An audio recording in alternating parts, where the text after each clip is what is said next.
Question number 3 है और इसका पार्ट नंबर 4 सॉल्व करेंगे।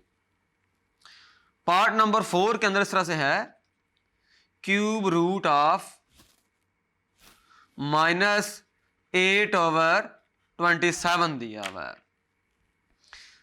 8 को अगर फैक्टराइज किया जाए तो 2, ये 4, ये 2, ये 2, ये 2, ये 1। अच्छा, 27 को फैक्टराइज किया जाए तो इसका भी यही बनता है 3, 9, 3, 3, 3, 1। यानी कि सादा अल्फाज में ये हुआ कि ये लिखा हुआ है -8 लिखा हुआ है, इसको लिख सकते हैं 2 पावर 3 और इसको लिख सकते हैं 3 पावर 3 और होल पावर क्या है 1/3 है। इसको पावर कंबाइन कर दें, -2/3 होल क्यूब और बाहर हमारे पास है पावर 1/3। चूंकि ऊपर पावर अलग थी नीचे पावर अलग थी, पावर कंबाइन हो गई, ये पावर कैंसिल हो जाएगी और आंसर आ जाएगा हमारे पास -2/3। इसका आंसर आ गया।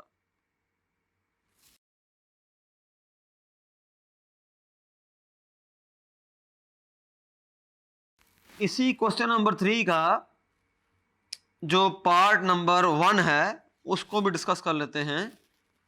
क्यूब रूट ऑफ -125 लिखा हुआ है। अच्छा, जो 125 है फॉर एग्जांपल, इसको 5 पे डिवाइड करेंगे तो 25, 5 पे डिवाइड करेंगे तो 5, 5 पे डिवाइड करेंगे तो 1। इसका मतलब ये हुआ कि 125 को हम लिख सकते हैं -5 क्यूब और ऊपर है हमारे पास पावर 1/3। ये क्यूब रूट का मतलब होता है पावर 1/3, कैंसिल हो जाएगा और आंसर आ जाएगा हमारे पास है -5। तो इस तरीके से हमने ये एक्सरसाइज 2.3 को कंप्लीट कर लिया। हमने इसके अंदर एक्सपोनेंशियल फॉर्म्स थी और रेडिकल फॉर्म्स थी। सिंप्लीफाई करते वक्त हमने ये कोशिश की कि रेडिकल फॉर्म को एक्सपोनेंशियल फॉर्म में लाया जाए, यानी कि पावर के फॉर्म में लाया जाए। पावर्स अगर कैंसिल होती हैं तो उनको कैंसिल कर दिया जाए। बाकी जो पार्ट्स हैं वो इसी पैटर्न पे आप खुद भी सॉल्व कर सकते हैं। Thank you.